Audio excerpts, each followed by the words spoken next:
Hello and welcome back to our study of Peninei Halacha, the teachings of Rabbi Eliezer Melamed Shlita. We continue with our study in the laws and customs of Shavuos. We're going to skip ahead a bit just in the interest of time because we only have 6 more sessions or so before we actually reach Shavuos. So we're going to talk about Simcha Yisera Ruchanis V'Gishmis, the additional levels of Simcha that one is required or should have on the holiday of Shavuos. Simchas Chag HaShavuos Gedol U'Miuchedes.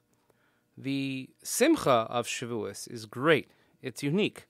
V'lachein afilu Rabbi Eliezer shesover shoroi la'anshe mala l'hakdish ha'seyamim ha'tovim l'limud ha'Torah. The Gemara discusses that even according to Rabbi Eliezer, who holds that people of great renown, people or Torah scholars, that they're suited to sanctify the Yontif, the holidays, with learning Torah, and the eating should not be a main component, but just something that one has to do so that one shouldn't starve, etc.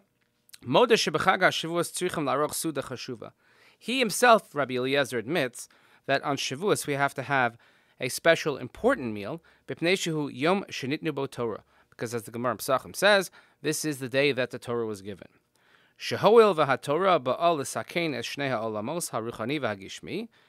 the Torah comes to connect, to repair, to unite the two worlds of the spiritual and the physical, therefore the simcha, which is of a spiritual fashion, should also be expressed in a physical fashion with eating and with drinking. And this is how we can unite body and soul. And this, it becomes revealed through this practice that there is always a complete connection between the physical and the spiritual, and everything is close to HaKadosh Baruch Hu.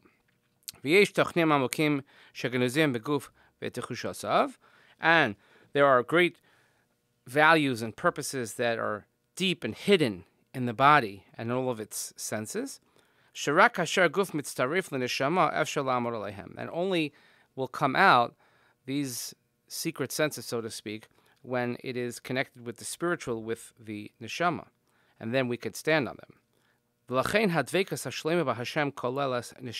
Therefore, real attachment to HaKadosh Baruch Hu includes both body and soul. And he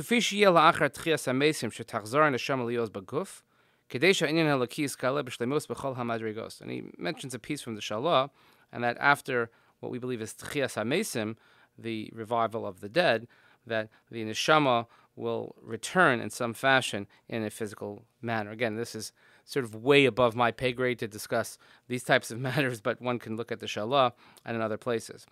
V'chein mesupar b'Talmud, and the Gemara Pesachim continues also, a certain pious person who sat fasting every single day except for 3 days of the year. Chag HaShavuos, Purim ve'erev Yom Kippurim. These 3 days of Shavuos, Purim, and Erev Yom Kippur, there's a mitzvah to eat on those days. Rabbi Yosef haya omer lifnei beso, lahachin lechvod Chag HaShavuos egel meshulash muvchar. And Rabbi Yosef used to tell his household that in honor of the holiday of Shavuos, they would prepare special calf. Because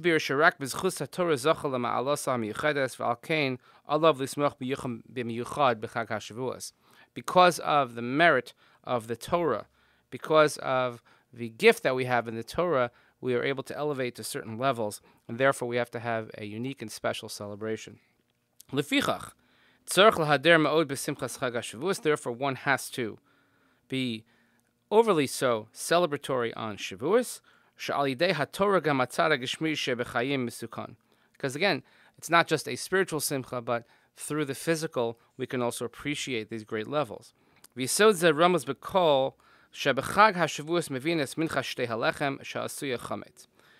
this is hinted in the fact that one of the offerings that was brought on Shavuos was a mincha offering called the Shtei Halechem, which was made from chametz. Chametz, generally, in this sort of philosophical thinking or in this teachings of Chazal, chametz always represents or hints at hubris and the evil inclination And the way it is repaired, or the way that we can handle it, is through the Torah. And therefore, on the holiday of giving of the Torah, we bring this chametz offering. The Gemara in Kedushin tells us that the elixir of life is the Torah. Because the Torah can take anything in the world that damages us or that could cause us to do harm, and it fixes it, and it changes us to do good things. And this is what Hashem said to the Jewish people, Bonai. He said, my children, I have created the Yetzer Hara, the evil inclination, but I've also created the cure for that, and that's the Torah. If you involve yourselves in Torah, in tradition, in godly activities, then you will not be given over into the hands of the Yetzer Hara. V'nokat lashon tavlin, and uses the language it's called tavlin. The Torah does not abrogate, it doesn't nullify the Yetzer Hara, but rather, tavlin is like spices. It flavors flavors the bad activity until it is actually turned into something good. And this seems to be that the custom of eating not only dairy but also honey items, aside from the other festive foods that one eats on a Yom Tov, this is specific celebration here in the holiday of Shavuot.